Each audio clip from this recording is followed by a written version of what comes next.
जय श्री कृष्णा, राधे राधे। जैसा कि सबको ही पता होता है कि होली के बाद शीतला माता की पूजा चालू हो जाती है। तो जैसे कोई तो होली के अगले दिन या एक दिन बाद से ही ये पूजा स्टार्ट कर देते हैं, लेकिन उसे कच्चा बसोड़ा माना जाता है। कोई मान लो इमरजेंसी है तो लोग करके, मान लो एक शहर से जहां हमने होली की है, मान्यता ये है कि हमें बसोड़ा वहीं करके फिर वहां से जाना चाहिए किसी दूसरी जगह पे। मान लो हम कहीं और दूसरे शहर में हमने होली मनाई है तो हम बसोड़ा भी उसी शहर में पूछ के शीतला माता का फिर हम जा सकते हैं। तो बहुत लोगों के यहाँ होली के अगले दिन से ही, जैसे किसी को जल्दी है जाने की, तो वो जैसे अपना ये बसोड़ा करके और चले जाते हैं। वैसे सप्तमी शीतला सप्तमी के नाम से जानी जाती है और शीतला अष्टमी, इसको बसोड़ा पूजने का ज्यादा महत्व है। आज इस वीडियो में मैं आपको बताऊंगी कि शीतला अष्टमी की क्या तारीख पड़ रही है। 2 अप्रैल को होगी शीतला अष्टमी, यानी कि बसोड़ा पर्व मनाया जाएगा। हिंदू पंचांग के अनुसार चैत्र मास के कृष्ण पक्ष की अष्टमी को यह त्योहार मनाया जाता है। शीतला अष्टमी का त्योहार होली से ठीक 8 दिन बाद होता है। जैसे कि मैंने आपको बताया था कि किसी की इमरजेंसी है तो वो मतलब शुरू होली के अगले दिन से भी कर सकते हैं, लेकिन वैसे ये 8 दिन बाद मनाया जाता है। शीतला माँ को जैसे ठंडे खाने का भोग लगाया जाता है, बासी खाने का। जैसे मान लो हमको अष्टमी पूजनी है तो हम रात को सप्तमी को ही खाना बनाएंगे और फिर अष्टमी को हम पूज सकते हैं। इस दिन बासी खाना प्रसाद के तौर पर खाया जाता है। शीतला माता का भोग लगा के उन्हें पूजने के बाद फिर घर में बासी खाना प्रसाद के तौर पर खाया जाता है। और ये भी कहा जाता है कि इस दिन से खाना बासी होना लगता है, मतलब बासी होना चालू हो जाता है खाना। अभी तक जैसे सर्दी का मौसम था तो जैसे इतना वो नहीं होता था खराब, होली के बाद से गर्मी आ जाती है तो मौसम के बदलाव की वजह से खाना बासी होने लगता है। कई लोगों के यहाँ शीतला सप्तमी तो कई लोगों के यहाँ शीतला अष्टमी मनाई जाती है। शीतला माता ठंडकता प्रदान करती हैं। इस दिन माँ शीतला का पूजन करने से कई तरह के दुष्प्रभावों से भक्तों की मुक्ति मिलती है। मान्यता ये भी है कि माता शीतला का व्रत रखने से कई तरह के रोग भी दूर हो जाते हैं। इसके साथ साथ लोग पूरे साल चर्म रोग व चेचक जैसी बीमारियों से दूर रहते हैं। शीतला माता की पूजा कैसे करनी चाहिए पूरी विधि विधान से मैं आपको इस वीडियो में बताऊंगी। आप मेरी वीडियो लास्ट तक जरूर देखना। अष्टमी वाले दिन सबसे पहले उठकर ठंडे पानी से ही हमें नहाना होता है। स्नान करने के बाद उस दिन साबुन भी नहीं लगाते, ना कपड़े धोते, जब तक हम बसोड़ा पूछ के नहीं आएंगे तब तक।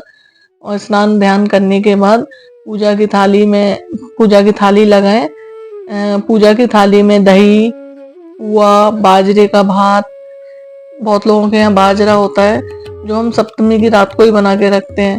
हम लोगों के यहाँ हम चावल, कड़ी और ये पुए बनाते हैं और गुलगुले बनाते हैं और पापड़ी बनाते हैं, दही वड़े बनाते हैं।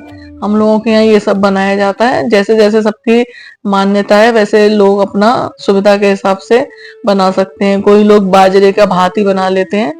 तो आपको जैसे सुविधा हो, एक दिन पहले सप्तमी की रात को पूरी किचन विचन साफ करके पूरा एकदम अलग अपरस में एकदम शुद्ध तरीके से बनाना है। उसमें कोई भी तरीके का हाथ नहीं लगाना। खाने पीने का, अपने घर के खाने का बिल्कुल अलग रख देना है उसे। और उस जिस गैस पे हम, एक जैसे मान लो एक चूल्हे पे हमने बनाया गैस के पे, तो उस चूल्हे पे हमें सुबह जब तक शीतला माता की हम पूजा ना कर लें तब तक हमें उस पे दूध, चाय या कुछ भी हमें उस चूल्हे पे गर्म नहीं करना। फिर आप मंदिर जाएं, मंदिर में पहले शीतला माता को जल चढ़ाएं। और आप एक काम भी करें, रात को सप्तमी की रात को गुड़ थोड़ा सा पानी में भिगोकर, एक ग्लास में या लोटे में थोड़ा सा गुड़ और पानी ज्यादा उसमें डालकर और रख दें। तो वो ठंडा शीतल एकदम सुबह तक वो गुड़ जैसे पिघल जाएगा तो मीठा जल हो जाएगा, वो ठंडा रहता है। तो वो भी सुबह जब मंदिर जाएं तो शीतला माता को चढ़ाएं। और रोली हल्दी का टीका करें। जैसे कि आप चावल रात को थोड़े से ले लें, आधा चम्मच, वो भिगोकर रख दें। फिर सुबह उन चावल को पीस के, थोड़ा दरदरा सा पीस के उसमें हल्दी मिलाकर आप ऐसे करके शीतला माता को टीका लगाएं।